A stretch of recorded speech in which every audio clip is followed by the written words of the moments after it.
Hola. Pena propia. Bueno, bienvenidas y bienvenidos. Hoy tenemos un invitado de lujo, ¿no? Que estamos súper agradecidos y nos sentimos muy honrados de poder contar con Horacio Franco el día de hoy. Les voy a leer un poquito, a pesar de que no necesita presentación, les voy a leer un poquito quién es Horacio Franco. Horacio Franco es un reconocido flautista y director mexicano a nivel internacional, con 45 años de carrera artística, que por cierto se lo acaban de celebrar en Bellas Artes, ¿hace qué, 2 meses? El 12 de abril. 12 de abril. ¿Aquí abajo? Listo, ya.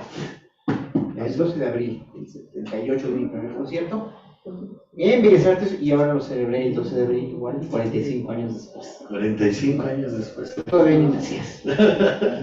No, todavía no. Descubrió su vocación musical en una secundaria pública. ¿En qué secundaria? En la 35. ¿Dónde está? General Vicente Guerrero, Jicotencal, ahí de Colina 136, entre Jicotencal y Londres, ahí en Coyoacán, en la colonia del Carmen. Oye, o sea, esto me parece fabuloso. Disculpa que me tenga aquí, vamos a charlar. Oye, me parece fabuloso. O sea, entonces, que esta clase de música donde te ponían con la flauta, y por cierto tengo que platicar que un día yo soy pésimo para eso, y me dice el maestro, va al examen, y yo la toco así toda descompuesta para decir, ching, mi flauta está desafinada, ¿no? Y agarro un compa y la toca súper bien. Pues obviamente la reprobé. Pero entonces. Muy bien logrado la reprobada. Pero entonces tú ahí, ¿alguien se lo cabe? No, sí, ahorita le descubro. Sí, no, es lo que le prende. Ya aprendió, pero yo no aprendo, ya aprendió. Ahí está, ¿no? Bueno, sí, ya está, ¿no? Ahí está, perfecto, sí. Oye, entonces a esas clases sí te fue lo que te motivó, platícanos. No, las clases no. ¿Qué fue? Las clases? Mira, la flauta dulce en la secundaria ha sido uno de los más grandes errores metodológicos. Voy a hablar de errores metodológicos hoy con ustedes de las escuelas musicales del país, pero bueno, eso a ver si da tiempo, ¿ok? Yo tengo mucho que hablar, pero hay que hilvanar. A ver, el hecho de haber introducido la flauta dulce en las escuelas de México, en las secundarias de México, en los años 70 fue un error metodológico, como muchos errores metodológicos en la educación se han cometido. Esto fue una idea de alguien junto con el gran actor Luis Jiménez. ¿Se acuerdan del Chaca Chaca de Ariel? Los que tienen más edad. Bueno, ese que era un gran actor, a él se le ocurrió, porque él trabajaba en la CEP, o en Bellas Artes, no sé dónde trabaja, pero a él se le ocurrió introducir las flautas en las escuelas como modelo, como paradigma de un modelo de educación en las escuelas de Japón, en las escuelas de Europa, donde funcionó muy bien gracias a que Hitler fue quien introdujo la flauta en las escuelas. Muy poca gente lo sabe, pero la flauta dulce, la flauta de pico, me suena que me ha dado de comer hasta el día de hoy, fue introducido en las escuelas gracias a Adolf Hitler. A él se le ocurrió para hacer un instrumento del pueblo, el Volkswagen. Ya ve que él inventó el Volkswagen junto con Porsche, inventó el Volkswagen, que quiere decir auto del pueblo. Con el Volksinstrument era el instrumento del pueblo, y lo hizo para las primarias nazis. Bueno, imagínense que en un país con una colectividad tan grande como la tenían los nazis en los años 30, como siempre la tuvieron los alemanes, ¿no? Pero funcionó muy bien como instrumento didáctico en las primarias, como auxiliar didáctico, un instrumento que les enseñaba a los niños a tocar un instrumento que tenían contacto con él. Y se introduce en los años 70, o sea, 40 años después, en las secundarias. 40 años no es nada, en realidad. Se introduce en las secundarias de México, por Luis Jiménez. Pensando en que iba a ser un auxiliar didáctico maravilloso, que no lo fue. ¿Por qué no lo fue?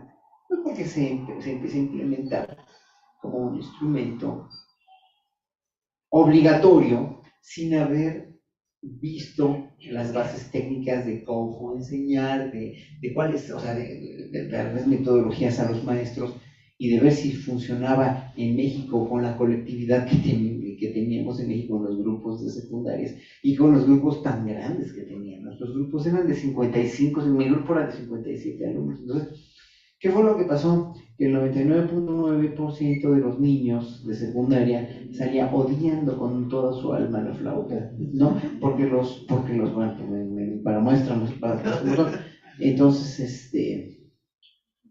eso fue en los 70. Yo entré a la secundaria en 75, entonces tenía como 3, 4 años de haberse introducido la flauta dulce y era un fracaso metodológico ya, porque todos los niños jugaban con ella como cerbatana o a las espaditas, pero los salones de música a la hora de tocar la flauta parecían granjas de pollos, porque pues, los maestros no daban una, no les enseñaron cómo y no les dieron metodología. Entonces fue un gran infortunio hasta que, bueno, a muchos maestros ya muchos años después se les ocurrió que, pues, un poco dignificar o sea, decir, bueno, si tenemos un instrumento vamos a enseñarlo bien, ¿no? Y lo hicieron muchos, en secundarias públicas y privadas. Yo no fui resultado de eso porque todo el 90%, 99% de los alumnos odiaban la flauta. Pero yo ahí me di cuenta que era muy talentoso para la flauta porque yo, antes de la primera clase de música, mucho antes, que compré mis útiles, pues como que me pusieron las manos en la flauta y me salió algo.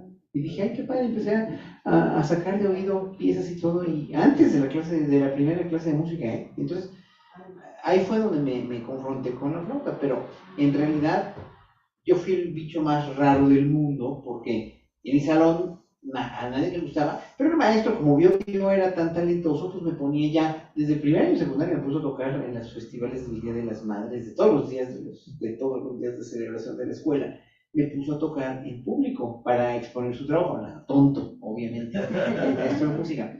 Pero yo fui un caso raro, o sea, yo fui un caso de uno en millones que pasaron por escuelas públicas y privadas, incluso gente que había pasado por el colegio suizo, tenía una maestra suiza que enseñaba la flauta y otra maestra en el moderno americano, creo, y otra maestra en el no sé qué, y en las escuelas las privadas, las de más nivel, aparentemente que tenían aficionadas a la flauta, que daban la flauta en la escuela, pues tampoco daban pie con bola. O sea, fue una cosa generalizada la falta de metodología. Ese es uno de los grandes fracasos metodológicos que hemos tenido y en las clases de música. Entonces yo salí como, o sea, yo fui una excepción, nada más. Pero, o sea, no habías tenido ningún contacto, se fue nunca, así. Nunca, ni con un instrumento ni con la música, hasta que unos días después de que entramos a las clases de música, una compañerita en mi salón, que es hija de un extinto ya violinista de Sinfónica Nacional, Claudia Aguirre, ella, pues como hija de violinista, pues el papá la puso a tocar el piano desde los 5 años, y ella tocó muy bonito a los 11 años, y un día de esos, que las primeras clases de música, el maestro de música, algunos que ahí nos quedamos, nos mandó llamar y nos dijo, vengan a ver a su compañerita. Tocaba ella una sonata de Mozart, y yo me enamoré perdidamente de lo que oí en ese momento. Yo estaba al lado de su mano izquierda, y cuando oí Mozart, me sedujo de tal forma que la música clásica nunca más me dejó. Me volví el más freak, el más fanático. Es más, nunca más volví a oír nada de música popular, de la música que oía mi generación. Nunca más volví a oír nada. Era música clásica y ya, nada más. Hasta la fecha. Hasta la fecha. Y este caso de 1 millón, ¿te has vuelto a encontrar con alguien que vaya despertado así como? Poca gente, muchos músicos ya, muchos músicos profesionales que empezaron con la flauta. Pero miren, el problema es o sea, pulula la idea de que la flauta, en realidad, y eso en muchos países a los que he ido a tocar y que he dado clases también a gente que enseña flauta, la flauta es un vehículo para empezar otro instrumento más difícil, lo cual es una estupidez. Les voy a explicar qué es lo que pasa con la flauta dulce. La flauta dulce, ustedes conocen toda la flauta dulce, entonces la flauta de plástico, Yamaha, bla, bla, bla. Bueno, si ustedes comparan la flauta dulce, es un instrumento de viento, ¿no? Se tiene que soplar. Bueno, si ustedes comparan la flauta dulce con cualquier otro instrumento que se toque en las bandas, cualquier otro instrumento de viento que se toque en las bandas o en las orquestas, estoy hablando de todos los instrumentos conocidos de viento. La flauta transversa, que se toca así, el clarinete, que tiene una boquilla de caña, el saxofón, que es igual, boquilla de caña, una boquilla simple de caña, como el clarinete, el fagot y el oboe, que tienen boquilla de doble caña, la trompeta, la tuba, el corno, ¿cómo se llama? La tuba, el corno, el trombón, que tienen una boquilla en forma de copa. Todas esas boquillas, de los metales, estoy hablando de los metales, y los anillos madereros. Ya hablé de todos. Bueno, todos esos instrumentos de aliento tienen una particularidad que difieren de la flauta dulce. ¿Cuál es esa particularidad? Todos esos instrumentos tienen su producción sonora al contacto con los labios del intérprete. O sea, el violín tiene un arco que es el que roza con las cuerdas para producir el sonido. El piano, pues uno aprieta una tecla y hay un martillo que golpea la cuerda para que produzca el sonido. Cuando yo quiero cantar, mis cuerdas vocales hacen una vibración para que pueda yo cantar, ¿no? Entonces, la guitarra, pues son las uñas o las yemas de los dedos con las cuerdas para poder producir sonido. Bueno, en todos los alientos, todos los instrumentos de aliento que les mencioné, la producción sonora está a cargo en contacto con los labios. A cargo de los labios y del control de los labios que tengo con la boquilla, ya sea de caña, de doble caña o de copa o con una abertura como la flauta transversa. La flauta dulce no es el único que no tiene esa producción, porque la flauta dulce lo que tiene es un canal, como un silbato, los silbatos de la independencia que ven en el Zócalo, un canalito de aire que choca con un bisel, pero ese choque está lejísimos, alejadísimo del contacto con los labios, que no puede uno controlar tan fácil. ¿Qué es lo que pasa? Todos los instrumentos de aliento que les mencioné, flauta, o el clarinete, fagot, todas las boquillas que les mencioné, se pueden controlar. Una vez ya formado el sonido con los labios, una vez que el alumno o alguien aprende a tocar ese instrumento, se puede controlar muy fácil cuando ya se tiene cómo. Es muy difícil con el oboe o el fagot porque tienen dobles cañas que hay que hacerlas. Los fagotistas y los oboístas, todos los oboístas se vuelven locos cuando tienen que hacer cañas en climas tan difíciles y en alturas tan difíciles como la Ciudad de México. Las cañas en la Ciudad de México funcionan muy, muy mal para los oboes y para los fagots. Pero una vez ya, dijéramos, superado el reto, se puede tocar bastante más, dijéramos, no fácil, ningún instrumento es fácil, pero tienes esa garantía que ya vas a controlar el aire con los labios. Es una cuestión mecánica, muscular.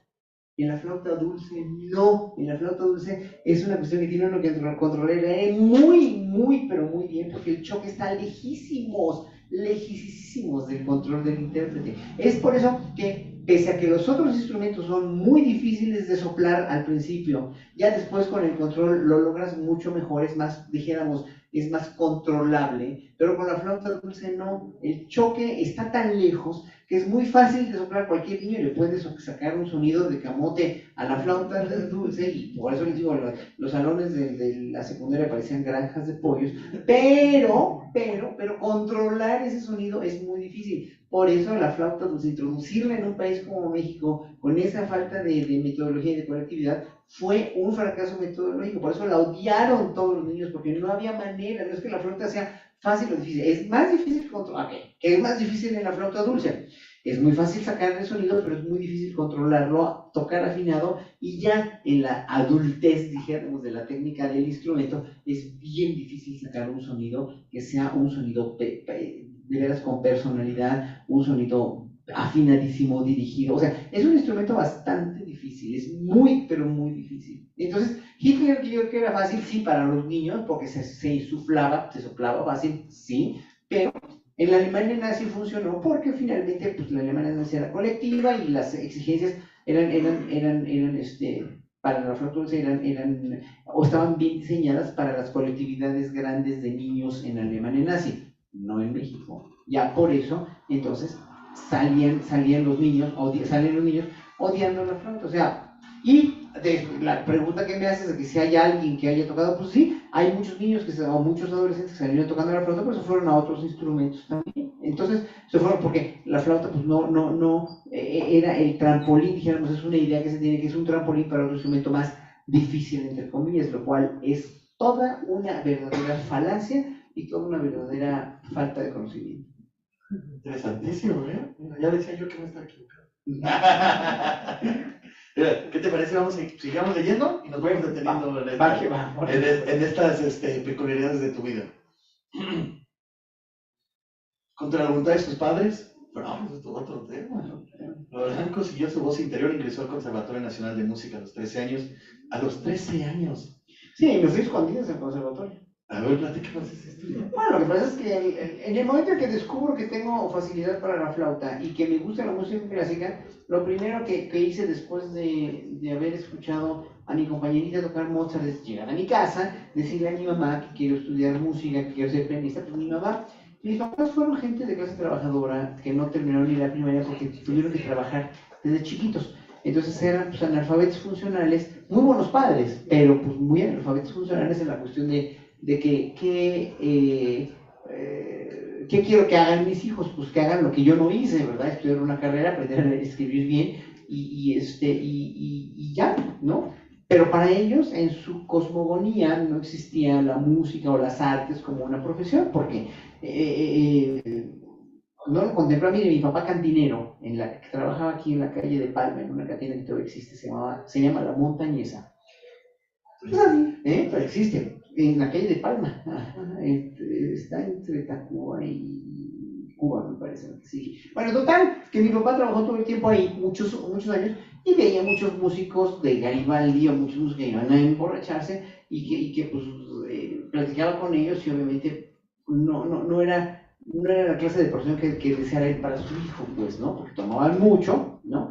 Porque eran bastante adictos al alcohol y porque pues no ganaban tanto dinero, le platicaban a mi papá. Y mi mamá, con el prejuicio de ello también, y que pues nunca había escuchado a nadie que fuera músico en la familia o que tuviera un ejemplo, pues tampoco, ¿no? Eso es lo que le dicen a muchos niños, lo que le dicen a muchos adolescentes, todavía que eso no es una carrera, que el arte pues, no te da para vivir, que es una cosa muy sacrificada, bla, bla, bla. No, ustedes lo saben ya, ustedes trabajan en cultura y saben que obviamente todas las profesiones bien hechas, cualquier profesión bien hecha, cuando eres sobresaliente, pues te da de comer, ¿no? Obviamente si vas a querer volverte millonario como se hizo Pavarotti o como mucha gente se puede llegar a hacer con lo que hace, porque una de dos es muy sobresaliente o son productos de la mercadotecnia. No confundamos, también la mercadotecnia en el mundo es mezquina, siempre ha sido muy mezquina, siempre ha sido muy mezquina, desde la época barroca les platico, desde la época barroca donde muy buenos compositores, grandes compositores como Vivaldi, como Händel, como Telemann, como Corelli, Locatelli. Todos esos compositores se lanzaban al estrellato, se lanzaban a la fama. Voy a desviar un poquito porque es un ejemplo que necesito que entiendan para entender que el arte sí es mercadotecnia, pero tiene que estar obviamente bien dirigida, ¿no? Bueno, los grandes compositores, y lo voy a hilvanar con la historia que les estoy contando de la flauta, por cierto. Hay muchos compositores, esos compositores que les mencioné, Corelli, Vivaldi, Händel, Telemann, eran grandes compositores. Y toda su obra, por ser tan geniales, toda la obra de ellos era garantía de que eran muy buena música, siempre. O sea, siempre, no daban pasos sin igual, eran genios de genios. Bueno, si querían lanzarse al estrellato esos compositores, si querían ser conocidos como compositores, tenían que recurrir siempre a la edición de música. Era la única manera en la que se daban a conocer en toda Europa. Circulando, no manuscritos, circulando ediciones que se vendían, eran bien caras, editar música era bien caro. Y entonces los compositores estaban vendiendo constantemente música. Había 5 o 6 grandes editoriales, una en París, una en Ámsterdam, una en Londres y otra en Ámsterdam, París y Londres y Venecia, también 4, más y Roma, 5. Entonces los compositores editaban música, los aficionados o los profesionales o los violinistas o los cantantes compraban esa música y eran éxitos asegurados para los compositores, ¿no? Éxitos asegurados y se hacían famosos y la banda viajaban y ya empezaba la cuestión de los viajes de los compositores, todos ellos viajaron mucho. Pero fíjense que de todos los que les mencioné, había uno que era el mejor, el más grande, el más divino, el más impresionante, el más generoso, el más profundo, el más cercano a las deidades, si ustedes quieren nombrarlo así, que era Johann Sebastian Bach, que nunca editó más que un pinchurriento volumen, no pinchurriento en realidad, pero pues lo editó en Alemania y nunca circuló en Europa, de música para clavecín, y nunca se vendió y nadie lo conoció y murió en la más completa de los olvidos y en el más completo de las ignorancias de la gente. O sea, nadie sabe quién era Bach. No fue famoso, no recurrió a la mercadotecnia. ¿Ven? Y era el más grande de todos. Después de cuando se redescubre Bach en el siglo XIX, todos los grandes compositores y los grandes de Europa se quedaron así con la quijada en el piso porque dijeron, ¿cómo no conocemos a este titán? Es que esto es lo más cercano que existe a la perfección y bueno, se le rindió un culto verdaderamente muy justificado, pero murió en la pobreza y en el abandono. ¿Pero cómo se la redescubrió? ¿Cómo se les...? Bueno, hay una historia que es bastante romantizada, que dice que Félix Mendelssohn, que el gran compositor, que es uno de los compositores precisamente que nació en cuna de plata, en bandeja, era muy rico, pero él una vez fue a comprar carne y en los papeles que le envolvieron la carne estaba un manuscrito de Bach y que al desenvolver... pero esos son patrañas, eso no existe ya, era una historia muy romantizada. Él empezó a descubrir los manuscritos de Bach por alguien que se los dio y que pues fue el que se quedó de hacer, y él fue el principal promotor de la música de Bach en el siglo XIX, porque después de que murió Bach en 1750, Bach estuvo olvidado, nadie lo peló, más que algún biógrafo. Luego vinieron los hijos de Bach, Bach tuvo Bach tuvo 20 hijos, ¿no? Y de esos 20 hijos, 4 fueron muy buenos, con 2 diferentes esposas. Es el chiste malé, pero Bach tuvo 20 hijos, con la misma, sí, con la misma, pero con 2 mujeres diferentes. Por eso es que no escribía, porque se la pasaba haciendo hijos más que escribiendo. No, hombre, escribió muchísima música, no, hombre, trabajó para mantener esos 20 hijos. Por eso no publicó Bach, Bach no publicó por razones muy religiosas. Bach era un hombre profundamente religioso y Bach era un hombre profundamente dedicado al trabajo en las iglesias. Nunca trabajó en ninguna corte realmente, no fue músico de la corte, ninguna corte de príncipes ni nada. Es que es impresionante la historia de Bach porque el más grande compositor de la historia de la música, según muchos, ¿no? Según yo también, la verdad, murió en la ignominia, más bien en el olvido, y pues de las más grandes obras que escribió él, por ejemplo, instrumentales, como los conciertos de Brandenburgo, escúchenlos. Los conciertos de Brandenburgo se los manda al margrave de Brandenburgo dedicados a él, y nunca se estrenaron porque este imbécil nunca abrió el manuscrito y nunca los vio, o sea, no los vio, o sea, murió, nunca se estrenaron en Europa. La más grande obra instrumental del siglo XVIII no se estrenó en Europa gracias a y que no lo conocía, o sea, no era, pues, todas esas historias de esa gente maravillosa que no es conocida porque no es egocentrista o porque no le interesa hacer fama ni gloria. Y no, por ejemplo, Bach no escribió nunca ninguna ópera, ¿no? La ópera también era una llave a la entrada de los teatros y del público que iba a ver la ópera en Europa. Entonces, bueno, hablando de las ediciones de música, de cómo llegaban los compositores a la fama, obviamente esos grandes compositores eran muy grandes, pero también había muchos músicos que editaban música, y yo lo voy a concatenar a la flauta dulce. En la época barroca, la flauta dulce era un instrumento, fíjense nada más lo que les voy a decir, era un instrumento que por su manera de insuflar, por su manera de soplar, no era considerado un instrumento importante ni en las cortes, ni en las orquestas, ni en las iglesias. Era un instrumento pues, que tocaban los oboístas para cambiar de color, ¿no? O para cambiar de color en la orquesta, para tocar otro instrumento que fuera diferente al oboe, y no era un instrumento realmente considerado el gran instrumento como era el violín, o como era el clavecín, o como era el órgano, y había muchos aficionados que tocaban la flauta dulce.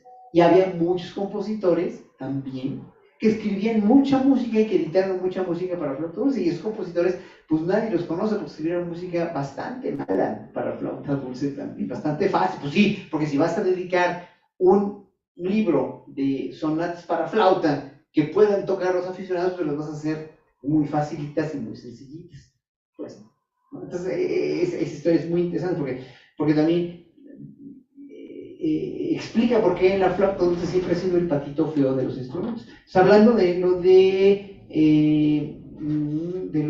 porque estamos hablando de cuando vas a papás. De cuando te vas al conservatorio. ¿Por qué no querían que estudiaras? Bueno, entonces mis papás nunca quisieron estudiar música porque ellos no vieron que la carrera era, que esa carrera era seria, ¿no? Y entonces entro al conservatorio, me meto al conservatorio escondido desde mis papás. ¿Por qué quiero que lo platiques? Pero platícame, ¿no?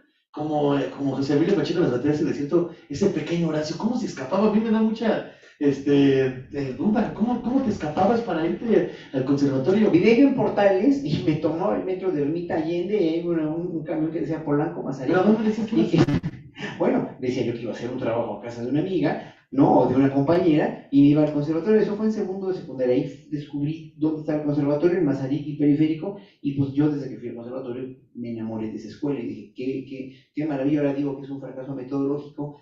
Yo quiero mucho mi escuela, ahí enseño desde hace ya casi 40 años, pero es un fracaso metodológico, pero es fascinante ver una escuela de música como el conservatorio, como para un chavito de 12 años que nunca había estado en una escuela de música. Me inscribo en el conservatorio, quiero estudiar la flauta dulce, no, me inscribo porque, bueno, fui un par de veces ahí a hacer, me escapé, pero ya cuando empezaron las admisiones, hice el examen de admisión, me admitieron, y ahora sí ya le dije a mis papás, me voy al conservatorio. Pero, ¿cómo al conservatorio? Sí, se muere el conservatorio.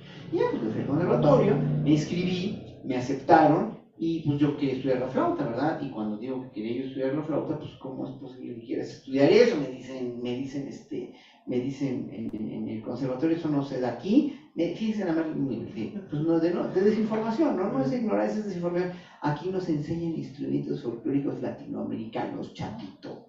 O sea, así me dijeron. Y yo dije, chatito, bueno. Entonces, no estoy tan chatito, pero pues ahora sí que voy a estudiar violín. Y entonces compré un violín, tenía yo unos dinero ahorrado, fui a la casa Bergkamp, allá a Mesones, y me compré un violín chino que me costó 3,000 pesos, y pues era mi instrumento, iba a ser mi instrumento el violín, y pues entré al conservatorio como violinista, no como flautista. Y mi maestro de violín era Icilio Bredo, un italiano muy mal encarado, que cuando me pide que toque, no llego, yo tenía 13 años, toca. Pues no toco nada. ¿Cómo te inscribes aquí al conservatorio y no tocas nada? ¿Qué no? Porque además había gente que tenía 11, 12 años a mi edad y ya tocaba mucho porque había estudiado con él desde niño. O sea, el violín es un instrumento que se tiene que tocar, es como la gimnasia olímpica, es como el ballet clásico, que son carreras que tienes que estudiar desde chiquito. ¿Por qué? Porque no es que sean más difíciles, o sea, olvídense de más difícil y más fácil.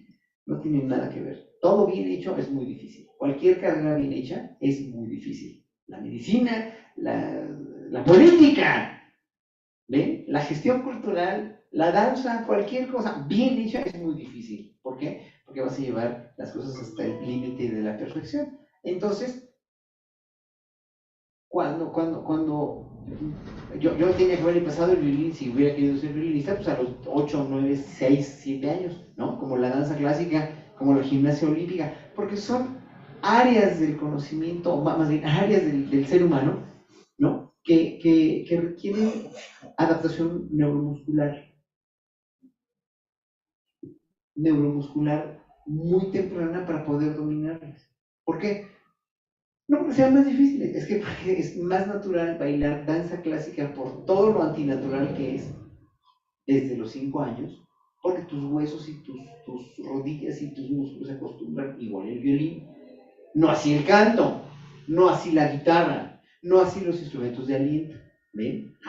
Son diferentes, tiene cada quien su dificultad, pero en la cuestión del violín, yo debí haber empezado más jovencito, y no empecé jovencito, y entonces no empecé de niño. El maestro me trataba como la peor chancla del mundo, nunca me daba clase, o me daba clase al último, y todo. Bueno, entonces descubrí precisamente que él era el director de la orquesta de cámara. Un sábado en la mañana que ensayaban ellos, me le presenté en un ensayo y le dije que quería tocar de solista. Me dijo, pero Franco, estás empezando con el violín, ¿cómo ¿cómo me pides eso? ¿Eres un idiota? Pues, ¿qué? ¿Estás burlando de mí o qué? Si aquí tocan los mejores del conservatorio y tú estás empezando, ¿cómo me pides tocar de solista? Le dije, no, maestro, no es con el violín, es con la flauta. Saqué una flauta, ya tocaba mucho, pues ya les digo que mi maestro de música me ponía a tocar en los festivales y ya tenía un montón de práctica tocando conciertos en la escuela. Entonces le saqué la flauta, le empecé a tocar hasta que de 6 y me ofreció tocar de solista el 12 de abril de 1978, hace 45 años que celebré ese concierto. Gracias a eso me invité a mis papás muy contentos, ¿no? De que me haya ido muy bien. Yo dije, ay, ya me van a dejar de estar fregando porque estudié una carrera primero. Al día siguiente me dijeron que qué bonito, que me había llevado yo la noche, que estaban muy orgullosos de mí. Pero primero estudias una carrera porque eso no te va a dejar la idiosincrasia, pues, ¿no? Tienes que luchar contra esa idiosincrasia y pues lo tuve que hacer, luché contra esa idiosincrasia y les dije, mira, vamos a hacer una cosa. Yo ya empoderado en mi concierto, ¿no? Pues el día anterior, dije, vamos a hacer una cosa, así cuando tenía yo 20 años, 25 años, estudié música y no contribuyo con nada en la economía familiar y sigo viviendo de ustedes, entonces puedo llegar a los 20 años y estudiar cualquier otra carrera como pues medicina, derecho, etcétera. Todas esas carreras no necesitan acondicionamiento físico temprano, la música sí, la danza sí, el deporte sí, bueno, ya saben ustedes, ¿no? Entonces, denme chance. Vamos a ver si a los 21 años o 22 o 25 no he logrado yo hacer esto, como músico, no he logrado una vida autosuficiente, pues entonces puedo estudiar cualquiera de esas cosas y ya me dejan de estar molestando, ¿no? Y vamos a hacer eso, bueno, así como que aceptaron y ya, ahora sí que yo forjé mi destino como músico, no les pedí nunca un centavo, me fui, 4 años después me fui a Holanda a estudiar, me conseguí yo, además, un instrumento que nadie conoce, un instrumento escolar, un instrumento patito, ¿no?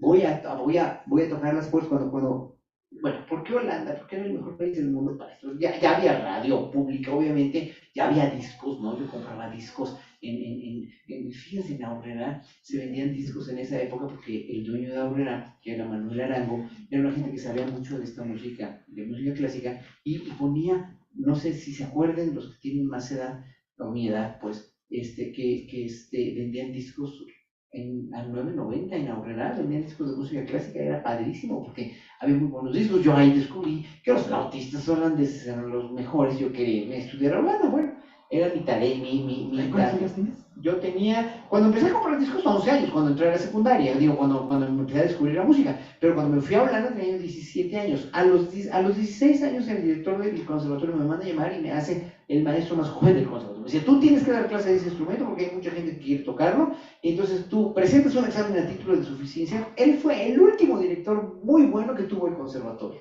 En 1980, entró como por 76, y lo tiraron, lo destituyeron por muy mala leche, lo echaron en 1983 cuando estaba yo en Holanda.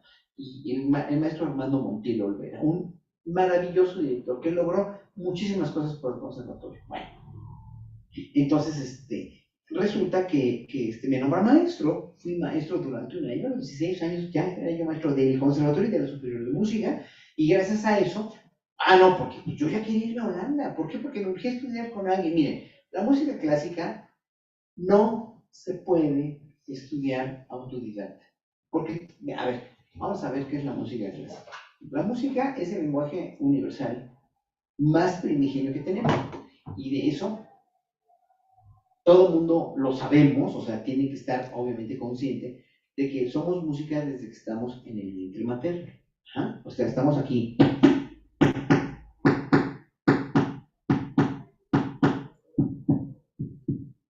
Así se parece más a la frecuencia cardíaca.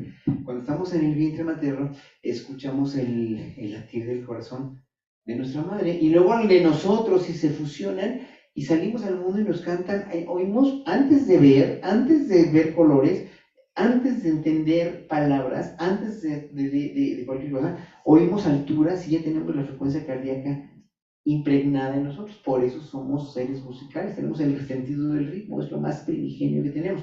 De todas las bellas artes, esa es la más primigenia, la música. Bueno, la música estuvo presente desde que el hombre es hombre, desde siempre, todas las culturas. Bueno, ninguna cultura de las culturas antiguas, ni la griega, ni la egipcia, ni la romana, ni la maya, ni la olmeca, ni la inca, ni la mesopotámica, ninguna cultura, se le ocurrió cuando inventaron el lenguaje escrito de las palabras. Dijeron, vamos a también inventar, ya que vamos a perpetuar nuestras ideas, vamos a perpetuar nuestra música también. Nadie dijo nada y todas las músicas fenecieron cuando fenecieron las culturas, es decir, la música egipcia antigua.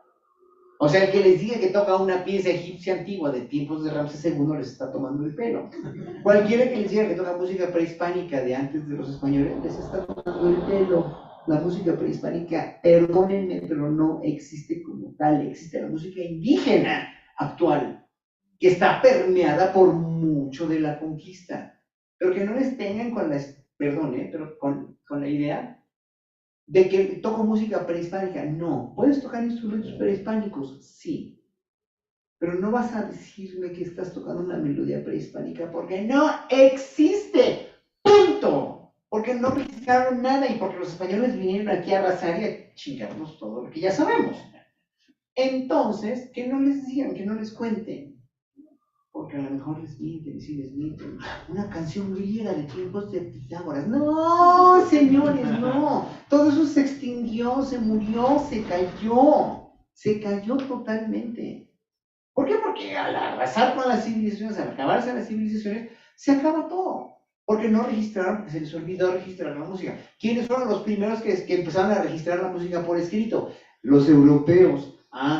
¿Superiores? No son superiores. Se les ocurrió nada más porque alguien dijo ya, tenemos que evolucionar esto de otra manera, tenemos que registrarlo históricamente, pero también estaban empezando a descubrir la polifonía o a inventar la polifonía, es decir, varias voces a la vez, que se sucedían con un cierto orden. Si tú no apuntas ese orden, cuando son más de 2 voces, 3 voces, 4 voces, pues se lleva a la fregada lo que puedan dialogar las voces diferentes. ¿Por qué? Porque ahí tienes que empezar a apuntar y anotar. ¿Y qué se les ocurre a los europeos?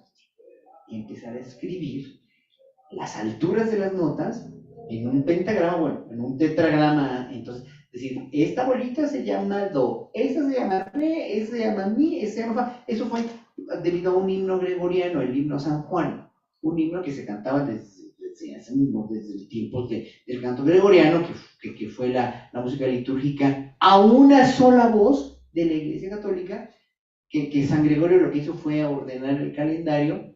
Y ese canto gregoriano viene de los signos griegos y viene de la salmodia judía, pero no sabíamos cómo sonaba. Fíjense, el canto gregoriano de los años del Papa Gregorio, de los años 500, 600, 700, 800, se anotaba como signos de taquigrafía. Si ustedes han visto la taquigrafía, eran signos, una nota para arriba y otra para abajo, y otra para un lado y otra para el otro, pero nunca te decían cuánto debía subir esa nota.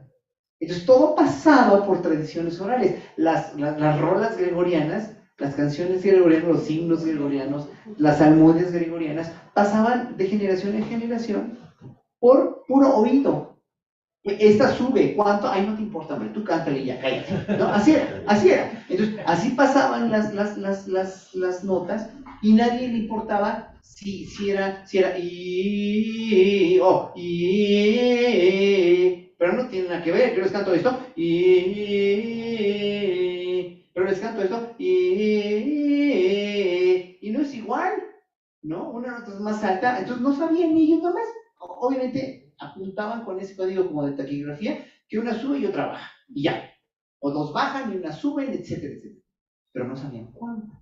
Lo que inventan los europeos hacia el año 1000 es, vamos a poner unas líneas donde esta nota suene de una manera, esta suene de otra, esta es esta, y esta es esta, y esta es esta. Entonces sacaron los nombres de las notas de un himno a San Juan, del himno gregoriano San Juan, que dice ut, que es, todavía en Francia no dicen do, sino dicen ut.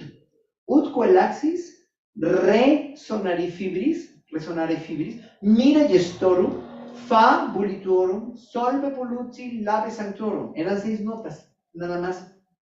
Y Santo Ioannis, no existía el sí, era un sistema de 6 notas. Bueno, inventan eso, las alturas de las notas, y también inventan cuánto dura. Esta dura 1, esta dura 2, no te vas a pasar 2 tiempos, 3 tiempos, 4 tiempo y medio. Y entonces empieza la notación. Con esa notación le dan toda la perpetuidad a la música.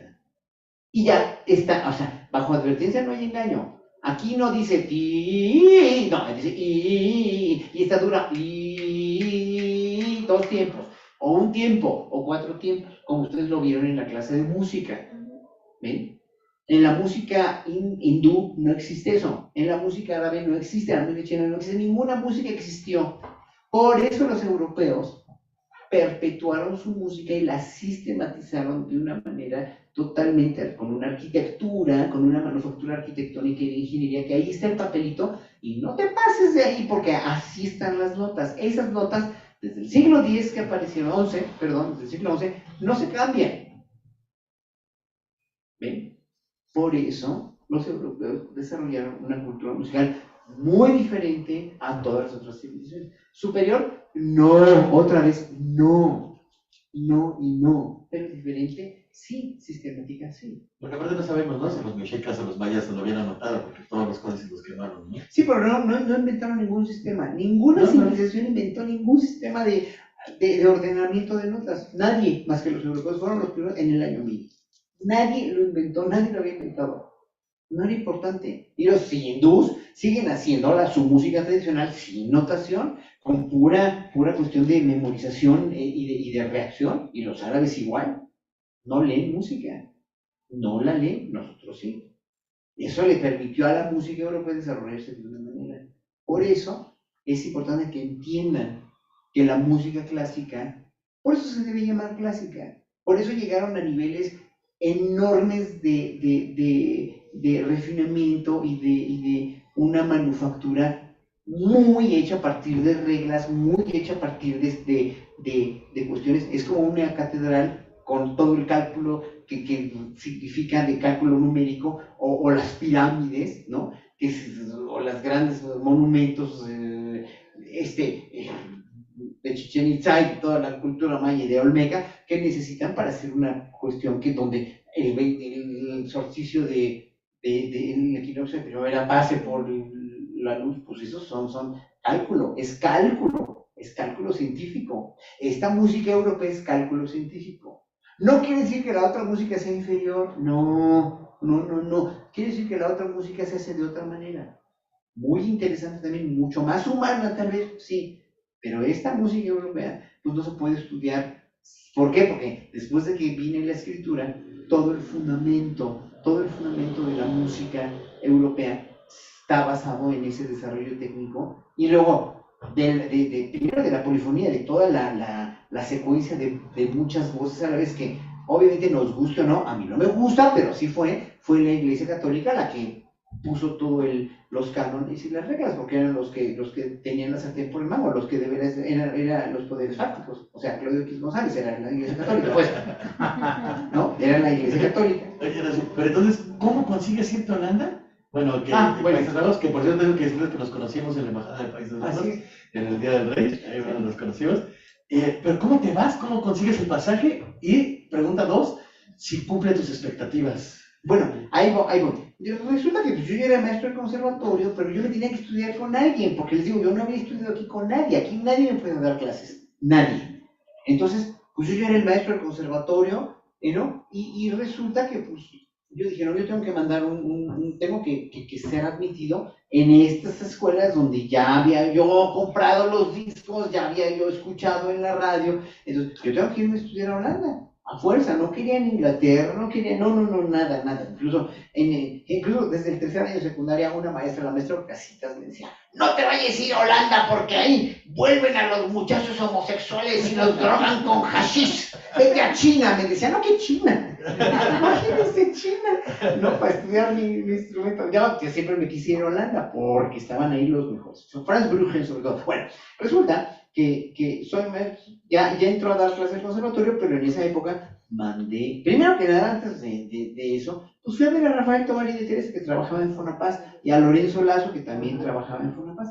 Resulta que pues, los dos me dijeron, no te podemos becar, es un instrumento que no existe, es un instrumento que no, nosotros pues aquí solamente becamos. Otra vez lo mismo, tienes que estudiar un instrumento en serio para que te bequemos. Aquí imposible, porque eso no nos va a dar nada a nosotros, lo sentimos mucho, pues no, nada de nada, ¿no? Beca, pues negada.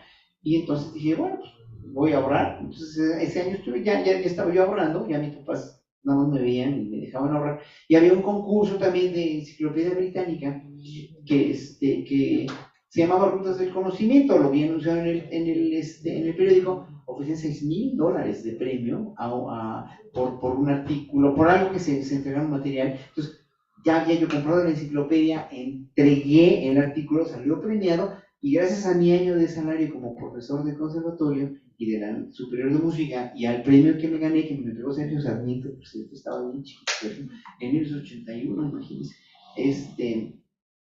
trabajaba ahí en la enciclopedia británica. Pues entonces resulta que ya me fui, me pude ir con mi dinero ahorrado, yo ganado, yo devengado por mi sueldo del conservatorio y de la superior de música, y por lo que gané, por el artículo que entregué en la enciclopedia británica. No le pedí frías a nadie, no me quisieron becar para nada, y pues ahora sí que pues allá ellos, ¿no? Digo, ya después ya me fui a Holanda, voy a Holanda, y claro, pues voy a caer en la mejor escuela del mundo, ¿verdad? Imagínense, alguien que ha sido autodidacta toda su vida, caer en la mejor escuela del mundo fue avasallador y abrumador, porque eran unas madresotas de tu tamaño, y unas madrecitas así chiquititas, japonesas, que tocaban impresionante, los chiquititos, los japoneses, o los grandotes europeos, alemanes, tocaban impresionante.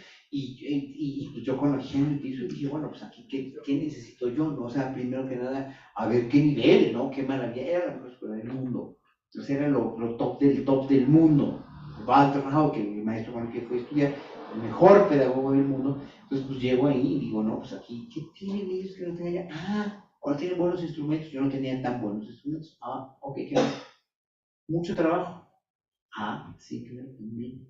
¿Y qué otra cosa? No, pues una metodología increíble. Eso es lo que nos falta, metodología. Lo que me faltaba a mí, pues ahora sí, metodología, estudio, trabajo, y vámonos. Estudiar como bestia peluda, así de veras como bestia de carga. Yo estudié durante me estudié muchísimo. Y al año siguiente ya, digo, yo era el primero, el único latino, había un argentino, pero el único mexicano era yo. Y obviamente, pues al año siguiente ya había yo avanzado bastante, y al año siguiente ya me había recibido un grado de maestría. Pero si no es fácil llegar, no fue fácil llegar a un país sin saber nada, ¿no? Yo hablaba holandés, porque yo hablo bien holandés todavía, lo aprendí bien, porque quería yo también vivir en el país y hablar el idioma de la gente y platicar con la gente. Entonces, imagínense, viene un chino aquí a vivir a México y no habla español, pues pobre, o sea, ¿dónde va a aprender lo maravilloso que es este país si no habla español? Y entonces regresas a México. Pues sí, regresé a México después y ya. Pero aquí van a decir como que se te van presentando varios obstáculos, ¿no? Primero de tus papás, siempre el instrumento, ¿no? Que no es el instrumento, llegas allá y regresas. Hay una teoría del héroe, ¿no? Que dicen, en tu tierra no serás aceptado, tienes que irte a comer todo una odisea para regresar. Y regresas y dices, aquí está mi instrumento, el que no era instrumento, aquí está, ¿qué pasa? Supongo que fue otra batalla, ¿no?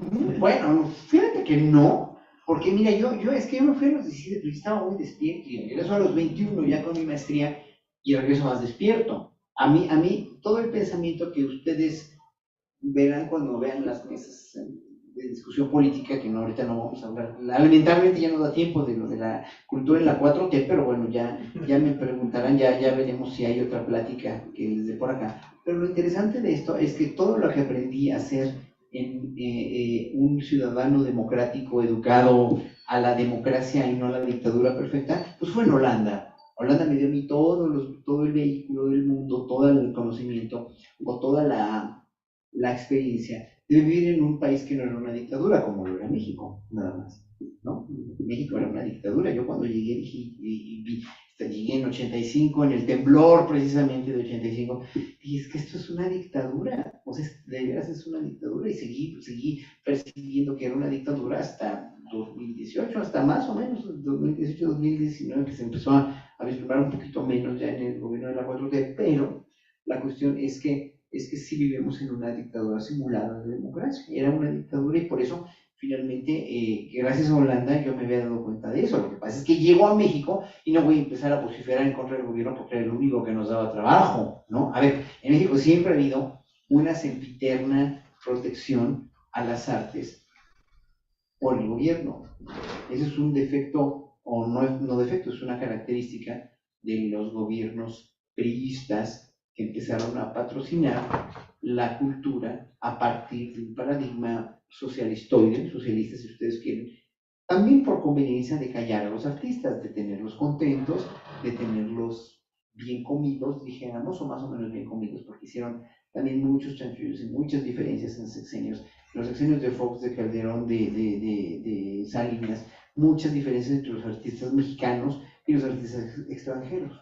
Mucha diferencia, eran dispendios así verdaderamente monstruosos de grupos extranjeros, cuando venían solistas extranjeros, solistas extranjeros, o pintores extranjeros, o lo que sea, o a los predilectos del sistema, como a Carlos Fuentes, que le pagaban un avión de primera clase y $10,000 por una conferencia, lo cual es muy grosero, porque a otros nos pagaban $500 por un concierto, no 10,000, ni nos mandaban de primera clase, ni queríamos, ¿no? Pero bueno, finalmente la cuestión aquí no es esa, es que los gobiernos mexicanos hacían mucha diferencia, había mucho clasismo también entre los mismos artistas de la élite de cultura con mayúscula. Ahora imagínense entre los artistas indígenas, o los artistas comunitarios, o los rockeros, o los jazzistas, o los bluseros. O sea, ellos siempre estuvieron en el último grado de todo y siguen estando, desgraciadamente. Y eso es de las cosas que hay que pedirle al próximo gobierno que equilibre también. Qué bonita la cultura comunitaria, la cultura indígena, qué maravilla, empoderen a los indígenas, empoderen a los artesanos, empoderen a las culturas comunitarias, a los niños artistas, a los niños de las bandas indígenas, empoderen a todo mundo, sí, a ellos que necesitaban. Y ya, después logran un balance entre las culturas que estuvimos, dijéramos, patrocinadas con el atole con el dedo que nos daban. Y les digo esto porque sé los honorarios que pagaban, ¿no? Sé los honorarios que pagaban en Sinfónica Nacional, por ejemplo, a los solistas extranjeros en el sexenio pasado, y los comparas con los tabuladores que pagaban a los solistas mexicanos y te da vómito verde. Porque a un solista mexicano, por los dos conciertos que daban viernes y domingo, viernes a las 12, domingo a las 8, en el Palacio de Bellas Artes como solistas de Sinfónica Nacional, no les pagaban más de 40,000 pesos, 30,000, 40,000 pesos. Y a los amigos del exdirector de Sinfónica Nacional, que llegaban con todas las negociaciones de la agencia que los representaban, ¿no? Les pagaban 120,000, cuando menos, 200,000, 300,000 pesos. O sea, perdón, pero el trabajo de un solista mexicano muy bueno no vale 10 veces menos que un extranjero. ¿Ven? Y claro, el trato también. Eso el sexenio pasado, pero desde antes, desde mucho antes, yo les contaba historias que yo viví con gente con la que yo tocaba en Europa, una de las mejores orquestas de Europa, de Inglaterra, cuando vinieron a México a celebrar 100 años de la muerte de Johannes Brahms, el gran compositor alemán. Johannes Brahms murió en 1897. En 1997 invitan a la orquesta de Academy of St. Martin in the Fields, o San Martín en los Campos, como lo quieran decir, los invitan a tocar 4 conciertos en Bellas Artes, con 4 programas diferentes. Las 4 sinfonías, concierto para piano, el concierto para violín, el concierto para violín y piano, y ya no me acuerdo qué más, creo que alguna de las oberturas. Los invitaron a tocar a la orquesta, ¿no? Además, una orquesta mucho más grande de la que son normalmente, porque ellos son una orquesta de cuerdas. Invitaron a un montón de extras más de Inglaterra, ¿no? Y pues llego a verlos, porque eran una gente con la que yo tocaba mucho en esa época, llego a verlos allá a los camerinos de Bellas Artes y me dijeron, oye, Horacio, ¿por qué nos trajeron a tocar estos 4 programas que nosotros nunca hemos tocado como Academy of St. Martin in the Fields? Nunca hemos tocado como orquesta juntos. Los venimos a leer aquí. Los venimos a leer. Los hemos tocado siempre en otras orquestas, pues son muy eficientes, son músicos de primera, pero nosotros les dijimos, nuestro repertorio no es este. No, vengan, les dijeron. ¿No? Y entonces decían ellos, pero, y además, ¿sabes qué es lo más raro? Es que nos están pagando más que nunca en la vida. Nos pusieron además en unas suites ahí en el Presidente Chapultepec, a cada uno en cuarto individual. Nosotros ni pedimos eso, nosotros siempre compartimos cuarto con los colegas. Nos pusieron en cuartos individuales, nos están pagando mejor que nunca. Bueno, nos traen aquí. Pero nosotros sentimos que les estamos impidiendo tomar el pelo, porque al público, porque nunca hemos tocado este material. ¿Qué dices? ¿Qué le dices? Ah, y además me dice el director, nosotros pedimos, porque tú eres el único solista mexicano que ha tocado con nosotros, pedimos tocar contigo aquí en México y nos dijeron que no. No, pues era Brahms, yo no pude tocar Brahms con ellos, ¿no? Yo toco música más del barroco, no del siglo XIX. Entonces, pues les dije, bueno, ya, o sea, me tragué todo el coraje, pero dije, bueno, ¿por qué el lujo de la miseria? ¿Por qué ese lujo de la miseria? ¿Por qué como faraones? Hicieron mucho eso, ¿eh? Digo, a Pavarotti le pagaban $1 millón. ¿Un millón? Pues sí, la señora Sagún, $1 millón. Y le tenían que traer, además, las exigencias de Pavarotti eran verdaderamente dantescas y siniestras. Tenían que traerle hielo, el hielo tenía que ser de agua Perrier, porque no aceptaba otro hielo, y luego el queso de Módena, no sé qué, no sé cuánto, cosas así de veras extravagantes. Pero bueno, ahora sí que no tiene la culpa quien pide, sino quien da, ¿no? Obviamente. Pero sí fueron dispendios muy feos, muy feos. Ya, esos espero, ya sí, yo le mandé a la secretaria Frausto y le mandé a la directora de Bellas Artes todos esos papeles que me dieron los contratos. Ahí están, véanlos, chéquenlos y hagan algo, porque ya no se repita. Es injusto y es bárbaro. No, y a los artistas mexicanos, con las becas del FONCA, obviamente con todo esto, pues nos tenían bastante bien alineados, cállense, ¿no? Yo escribí artículos a veces, pero tampoco era seguro porque te quitaban la chamba. Así de por sí, bueno, en ese sexenio nunca he tenido menos trabajo que en ese sexenio, sino apoyando obviamente al gobierno de la 4T por otras cosas, no por lo que a mí me den, sino por lo que está pasando en el país. Pero obviamente la comunidad artística no está muy contenta porque no ha habido tanto trabajo. Pero, a ver, yo quisiera que me digan, ¿han quitado las becas del FONCA? No. ¿Han quitado los sueldos? Yo sigo devengando mi sueldo como maestro del conservatorio, nunca me lo quitaron, tampoco, ¿no? O sea, no ha pasado eso. Sigue funcionando las orquestas, siguen funcionando los coros, sí, ya no hay tanto como antes, porque se están repartiendo los dineros en otras cosas. A ver, si ustedes fueron a ver lo de Tengo un sueño en el auditorio, o sea, es de llorar de alegría y de felicidad que a los niños chiquitos, a los niños de todo el país, indígenas o no, los programen y los traigan y les den cultura allá en sus comunidades y hagan eventos con ellos y se sientan considerados como artistas, porque son artistas. O los artesanos que vienen a originar, que no son artesanos, son artistas textiles, o sea, vienen a originar a vender sus maravillas de ropas textiles y los consideramos artistas y pasan a la pasarela a los indígenas con los modelos y les aplauden. ¿Cuándo se había aplaudido el trabajo de un indígena así?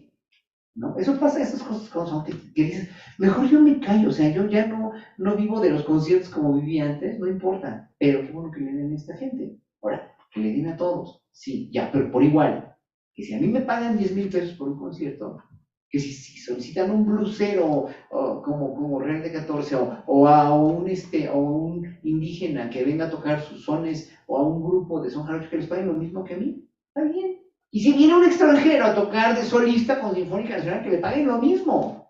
Sí, le pagan su hotel, obviamente, o le dan viáticos para que coma, pero no como antes era esto, pues no. O sea, estaba muy mal repartido. Ya hasta hablé de la 4T. No, súper. Súper. No sé cómo estás de seguir. No, yo llevo bien, bueno, llevamos una hora ya, qué barbaridad. Sí, muy rápido. Pues. Vamos a abrir el micrófono para preguntas. Sí, claro. Para ver quién quiere preguntar al maestro. Que estas oportunidades, muy pocas. Es que aprovechen. Cualquier cosa que quieran preguntar o decir. A ver, niña preciosa. Bueno, ¿por qué te llamó más la atención la flauta de pico que cualquier otro instrumento? Pues porque era el único que tenía a la mano, nada más. O sea, yo quería ser pianista, cuando le dije a mi mamá que yo quería ser pianista por el ejemplo de mi compañerita de la secundaria, pues me dijo, pues ándale, apenas aquí hay para comer, ¿cómo voy a comprar tu piano? Y además eso no es una carrera porque de eso te vas a morir de hambre. ¿Qué otra? ¿Tienes otras preguntas? Y piensen de qué van a preguntar. Ahí están apuntadas ya. Bueno, Sí. pues. ¿Qué te gusta más interpretar? ¿Música con tu flauta, enseñar música o dirigir una orquesta? Esa es una gran pregunta porque son diferentes tipos de motivaciones de la vida. Ajá. O sea, yo no soy el mismo tocando No soy el mismo enseñando música y dirigiendo, es otra cosa diferentísima. Son sensaciones diferentes, son momentos diferentes y los tres los disfruto mucho, mucho. Pero también hay otra vida muy diferente que tenemos, que es ensayar o más bien estudiar en tu casa. Cuando estás estudiando solito una obra, es muy diferente de cuando estás ensayando una obra ya con un colega, o cuando estás ensayando una obra con un grupo, o cuando estás ensayando con al frente de una orquesta, o estás siendo el solista de una orquesta. ¿Viste? Es muy diferente de dar clase, es muy diferente de ensayar. O sea, cada vida es muy diferente, cada momento es muy diferente y es maravilloso. Muy buena pregunta. Ok, gracias. Y dar concierto. En el concierto es otra cosa diferente que en el ensayo. Ahí sí estás en el borde del precipicio, ahí todo tiene que salirte así. En el ensayo puedes parar y volver a empezar. En el concierto, vámonos. Vámonos. ¿Sí? Buena pregunta, ¿eh? Buena pregunta. Más preguntas por ahí, más. A ver, acá el compañero, ya los compañeros atrás. Solo preguntarte cuántos instrumentos más tocas, Esa es una gran pregunta. pero que lo hagas con la misma maestría que la flauta. No se puede en la música clásica. En la música popular, que es una música que te requiere menos, no es menos preparación, es menos exigencias académicas de veras de virtuosismo y de preparación y de eficiencia. No puedes tocar mejor más de un instrumento. Ahora, puedo tocar, yo toco un poquito de teclado también, porque estudié clavecín, estudié 2 años violín con el maestro maltratador Combredo, pero no voy a poder tocar nunca un concierto con el violín, y menos tampoco con el clavecín, jamás, ¿no? O sea, ahora sí que el que yo te manejo es la flauta nada más, y o sea, un gran pianista te va a manejar, nada más va a tocar el piano, o sea, no puede, o sea, la música popular sí, porque es, en verdad, y no denuestro a la música popular, y no digo que sea inferior, nada es inferior ni superior, es diferente en su manera de expresarse. Pero en la música popular, sí, tocas tantito la guitarra, tocas la batería, tocas un poco de teclado y te puedes diversificar, eso está bien. Pero para tocar un concierto de Bach, o un concierto de Mozart, un concierto de Chopin, no puedes tocar en la mañana en una matiné el concierto de piano y luego en la tarde el de Beethoven de violín. No hay quien lo haga, en verdad. O sea, eso es un instrumento es muy exigente nada más con ese instrumento. Y por eso también en un momento de los cantantes de ópera, les puede pasar también a los bailarines, pero los cantantes de ópera, al empezar a abarcar demasiados estilos o demasiadas cosas en su vida, se friegan la voz. A los 50 años ya les papalotea toda, porque es muy delicado. O sea, el canto de ópera es tan delicado como los pies de un bailarín. Es impresionante cómo se desgasta el cuerpo con la danza clásica, pero también con la ópera, ¿eh? O sea, cuando no cuidas tu órgano vocal, está bien arriesgado. No puedes estar cantando de mariachi, luego vas a cantar la ópera y luego vas a cantar la música antigua. Es muy arriesgado. Muy arriesgado. Gracias. Hola, buenas tardes. Hola, hola. Bueno, un gusto tenerte acá. Gracias. Una pregunta sería, ¿a qué edad consideras que es óptimo para que un niño tenga todo se pueda impregnar perfectamente de toda esa formación musical? Esa es una muy buena pregunta. ¿Y sabes cuál es la mejor edad? A la edad en la que tú le propicies eso, metiéndolo a un coro, metiéndolo a una orquesta de la escuela o haciendo música en tu casa. Puede ser desde chiquitito, de 3, 4 años, que imagínate que tú en tu casa tocas el piano y de repente tu chava toca el violín o canta y el niño ve eso y empieza a querer tocar la guitarra. O sea, le vas a propiciar o lo metes. Desgraciadamente aquí en México no hay iglesias que propicien también la música como hay en otros lugares, que pues es una tragedia por lo inculto que son los sacerdotes aquí, pero que en un momento dado metas al coro a un niño, o en la escuela, en el coro de la escuela, que ahora ya se puede más y hay muchos más coros comunitarios, pues a los niños de Oaxaca o de las bandas de Oaxaca, desde que son chiquititos, ahí están en la banda tocando ya, les enseñan un instrumento, en vez de hacer con la torta bajo el brazo, nacen con el saxofón bajo el brazo, 5, 6, 7, 8 años, depende. La edad es lo de menos, el chiste es que al niño tú le des esas opciones. Cuando le das la única opción de poner a todo volumen el narcocorrido y a, ¿cómo se llama? Peso Pluma. Tumbados, los corridos tumbados. Le pones el Peso Pluma o le pones cualquier otra cosa, pues va a crecer con eso, va a crecer con ese ejemplo nada más. Ponle de todo, ponle eso, pero también ponle Mozart, también ponle Bach, también llévalo a las funciones de ballet. O sea, el niño va a absorber todo porque son esponjas. Gracias. Otra vez. Yo quisiera preguntarte, bueno, más bien que nos dieras un consejo, ya que tu historia fue, al menos para mí, conmovedora, porque superaste muchas pruebas. Gracias. O sea, más allá de la pasión, ¿qué consejo le darías a un niño en la actualidad? Híjole, esa es una gran pregunta porque, es que lo hubiera dicho diferente hace 20 años, lo hubiera dicho diferente hace 1 incluso, pero hoy con lo de la inteligencia artificial y con todo lo que estamos viendo de facilidad de información y de facilidad de todo, sobre todo ya de la facilidad de información, y con ello la falta de capacidad de asombro y la falta de vehículos para en un momento dado hacer que el niño procese a la velocidad de su cerebro y de su experiencia y de su educación y de su culturización, todos los fenómenos que pasan tan rápido, está bien difícil, porque no depende de ellos, a los chavos, depende de los papás y depende de los maestros y depende de la calidad de tiempo que le des tú como papá al hijo para que al niño le pongas manifestaciones culturales, lo lleves a manifestaciones culturales y dejen los niños de estar con el teléfono en los videojuegos o ya al rato en el chat GPT o ya al rato en la inteligencia artificial y nos vayan a salir con sorpresas muy desagradables. Es que este año de la inteligencia artificial está bien, está vertiginoso. Por eso no lo diría igual. No sé cuáles van a ser las consecuencias porque no las sabemos todavía. Depende de la maldad de quien maneja la inteligencia artificial y de las corporaciones a las que se vayan dirigiendo, o sea, las que vayan dirigiendo todos esos esfuerzos, pero estoy seguro que no nos van a hacer mejor porque tampoco el Internet hizo mejor a la juventud en los últimos años, porque tampoco, o sea, ¿cuál es el problema? El problema es que llegó todo el Internet, toda la información de los celulares y de las computadoras llegó demasiado rápido, o sea, les brinda demasiada rápida información a los chavos que no tienen la capacidad de digerir y no tienen la capacidad de... Ahora, ¿cómo puedes aprovecharlo? Ok, entonces ponles con el YouTube música clásica, música hindú, música árabe, que empiecen a ver todo. Ahí está la diversidad. Pero no, ¿qué es lo que ven los chavos? Nada más Mad Money. O, ¿qué es lo que ven? ¿Qué es lo que juegan? Videojuegos con violencia. ¿No? O las fiestas, ¿cómo se llaman las fiestas qué? Como la que hizo la regidora de San Luis, ¿cómo se llaman las fiestas qué?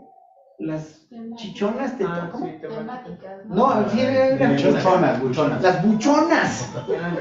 Las buchonas, imagínate.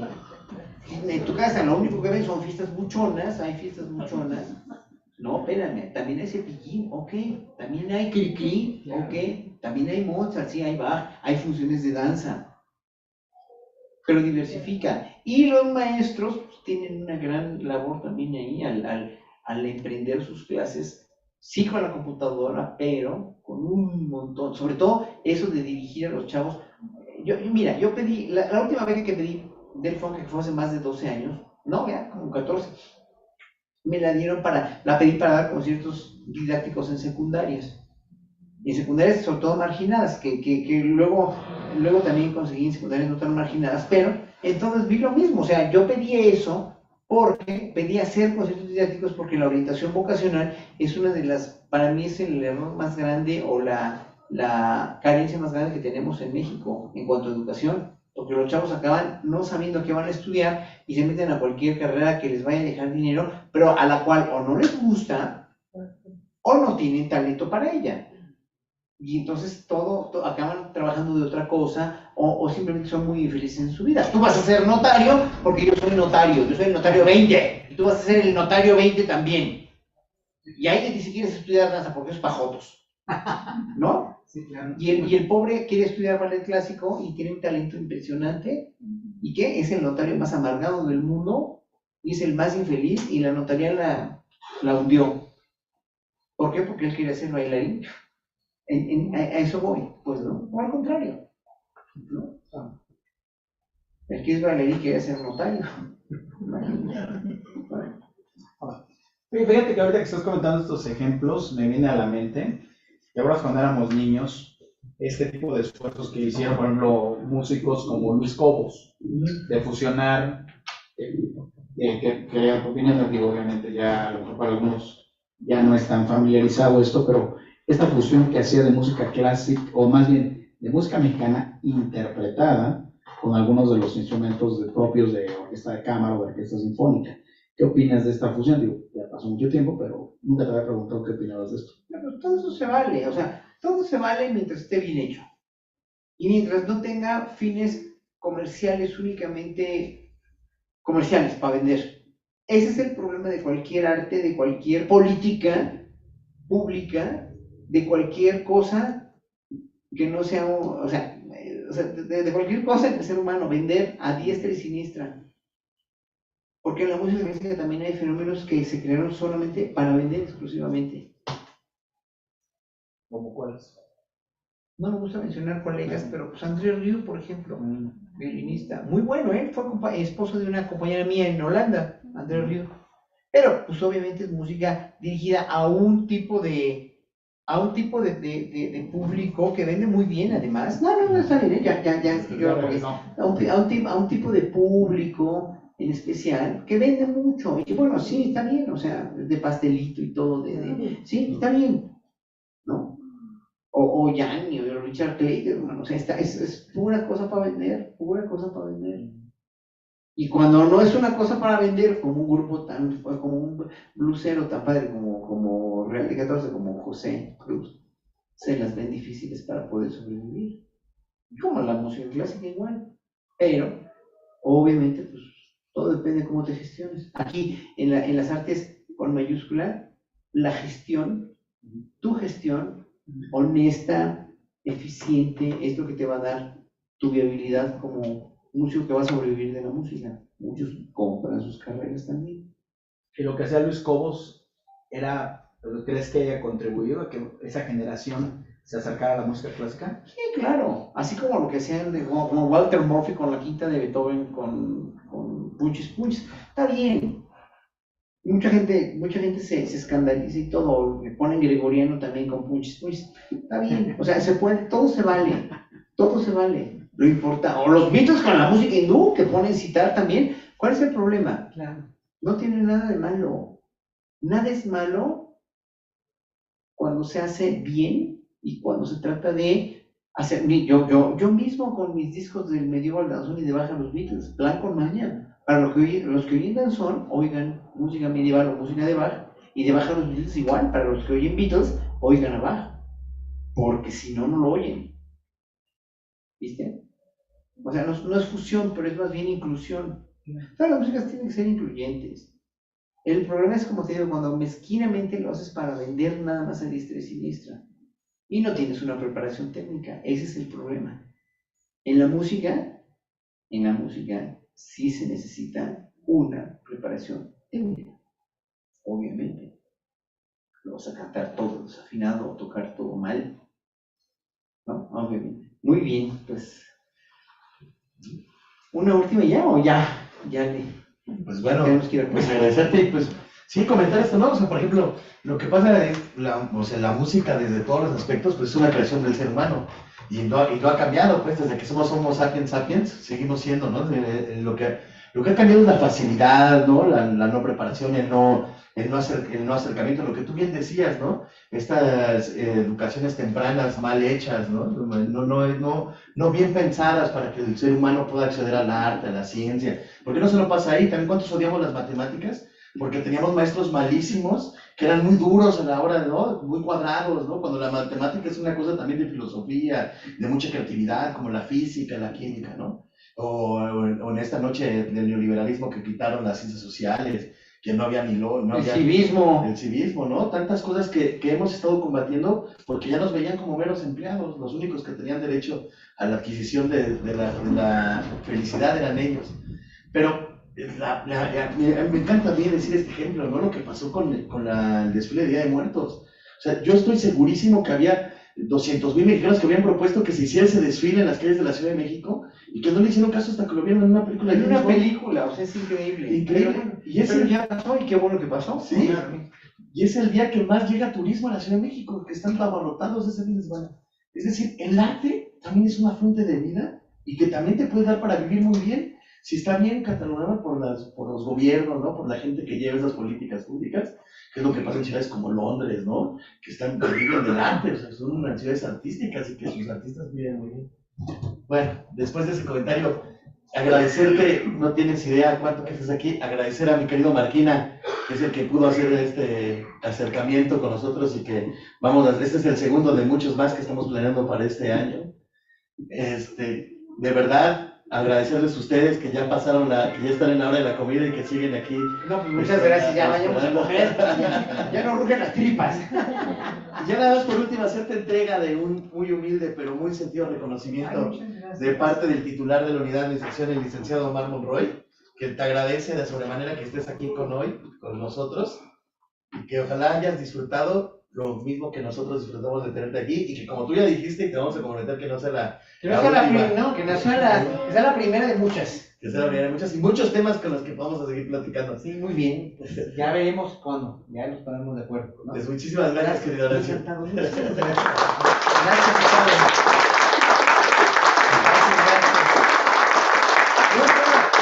Primeras páginas de mi currículum, imagínate si no salimos de aquí. La siguiente parte le seguimos dando más. Ya llegas a los 80.